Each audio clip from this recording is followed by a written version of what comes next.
પેલા તો બેન તમે એક હમણાં સેન્ટેન્સ બોલ્યા કે પટેલ વર્સિસ ક્ષત્રિય, તો એનો હું તમને ખુલાસો આપું. પટેલ વર્સિસ ક્ષત્રિય નથી, ક્ષત્રિય વર્સિસ ક્ષત્રિય છે.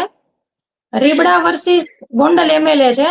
પણ પરિસ્થિતિ એવી છે કે આ બે વર્સિસમાં જે ભોગ લેવાય છે ને એમાં જ ખાલી પટેલ છે. ઓલું અમે સ્કૂલમાં હતા ત્યાં સોશિયલ સ્ટડીઝમાં આવતું કે government is for the people, of the people, by the people.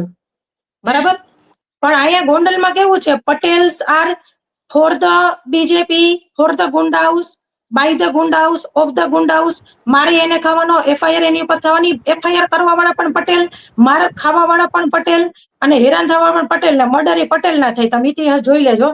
એટલે વર્સિસ નથી, યુઝ છે, પટેલ્સ નો યુઝ છે. અને એ પણ એવો યુઝ છે કે અમુક પટેલ્સ ને અમુક લાલચ આપી દીધી એટલે એ લોકો હોદ્દા ઉપર બેઠા હોય એટલે એ એની સાથે રહે, દબાણ થી રહે, બીક થી રહે, લાલચ થી રહે.